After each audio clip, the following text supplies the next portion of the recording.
Oke, selamat pagi anak-anak semuanya. Assalamualaikum warahmatullahi wabarakatuh. Pagi ini akan Ibu ajak untuk belajar tentang alam. Oke anak-anak, Ibu akan mengajak kalian untuk melihat bermacam-macam ekosistem yang ada di sekitar kita, di lingkungan kita.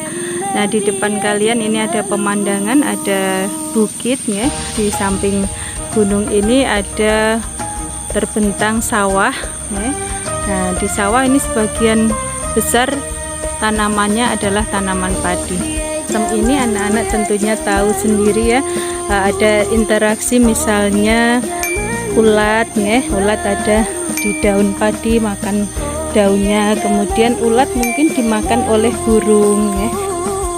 Nah, terjadinya interaksi ini menjaga keseimbangan alam. Subhanallah, Allah ciptakan alam begitu indah dengan keseimbangannya. Nah, jadi ada makhluk hidup yang hidup sendiri, ada juga yang membentuk populasi berkelompok seperti burung-burung yang terbang tadi ya. Nah, ternyata dari makhluk hidup itu saling membutuhkan, saling interaksi. Nah, di ekosistem ini ada komponen yang disebut komponen biotik maupun abiotik. Ya, padi ini hidup memerlukan air ya, tertanam di tanah yang subur, kemudian memerlukan cahaya matahari, memerlukan udara ya. Nah, jadi semuanya saling terkait. Jadi dalam suatu ekosistem itu terjadi interaksi dan juga ada ketergantungan. Manakala ekosistem itu terus berlangsung, tidak ada kerusakan, tidak ada yang punah, maka alam ini akan tetap lestari.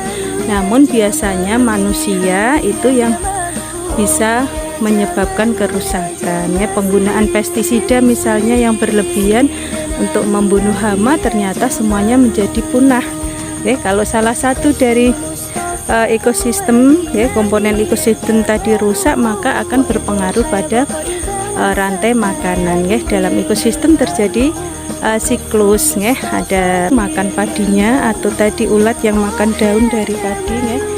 Nah, kemudian ada ular misalnya ya, ular makan burung atau tikus ya. Nah, ini kemudian mereka ada yang mati, akhirnya diuraikan oleh bakteri pengurai. Nah, kalau misalnya menggunakan pestisida berlebihan, akhirnya lingkungan menjadi tercemar oleh pestisida, kemudian ada yang punah sama sekali tidak ada, maka dari keseimbangan alam tadi akan menjadi rusak begitu. Nah, jadi tugas kita adalah selalu menjaga lingkungan agar tetap seimbang ya. Jadi boleh-boleh kita menggunakan, tapi tidak boleh melakukan eksploitasi yang berlebihan. Oke anak-anak, kita akan lanjutkan jalan-jalan kita, ayo. Nah, ini contoh ekosistem buatan. Ada ikan, ada burung. Burung ini sendiri kita sebut individu. Nah, ini juga ada contoh individu. Nah, kalau yang ini adalah contoh dari populasi, karena jumlahnya lebih dari satu.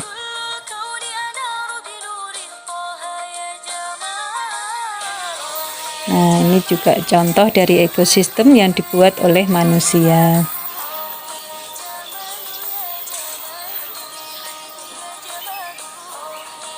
Oke, bagus-bagus ya anak-anak.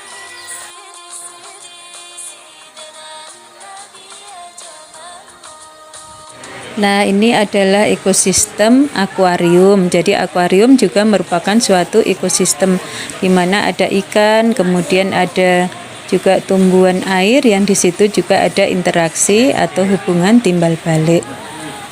Perhatikan kehidupan mereka.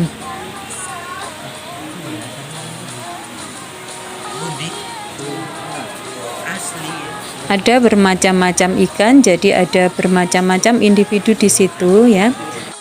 Nah, ini juga ada ya ekosistem buatan yang lain yang merupakan ikan-ikan yang predator, yang membunuh ya, atau sebagai pemangsa, yang kalau dalam rantai makanan merupakan konsumen.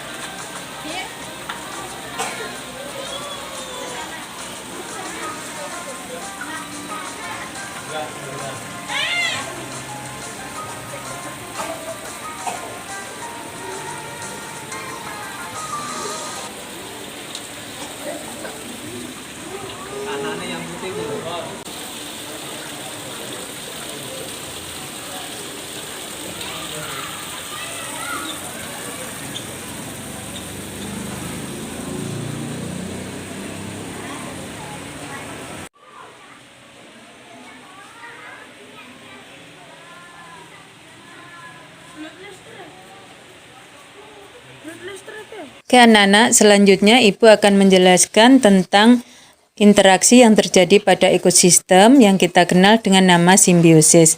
Di antaranya yaitu simbiosis yang terjadi pada hewan kerbau dengan burung jalak.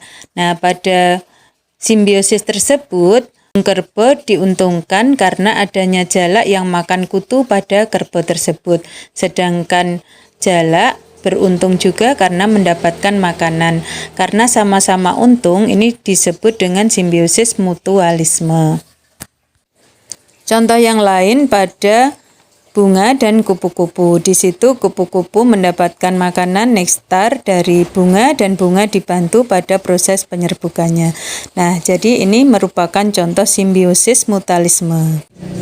Selanjutnya simbiosis pada ikan hiu dan ikan remora.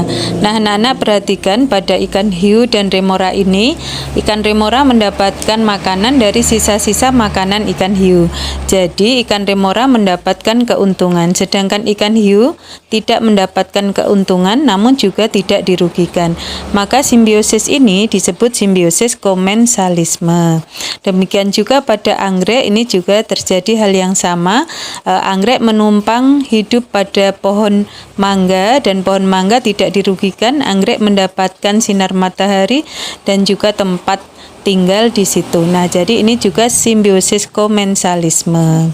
Contoh yang lain yaitu pada penyu dan ikan pilot. Ikan pilot ini mendapatkan perlindungan dari ikan penyu dan ikan penyu tidak juga dirugikan. Nah, jadi ini merupakan simbiosis komensalisme.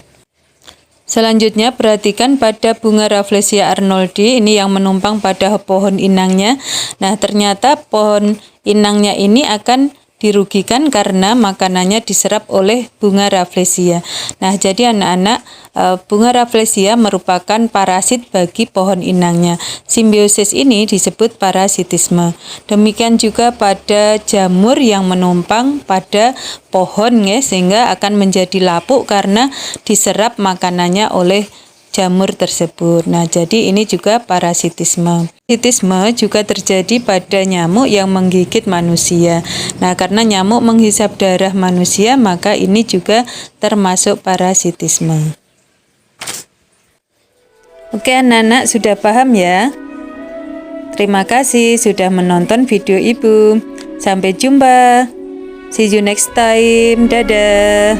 Assalamualaikum warahmatullahi wabarakatuh.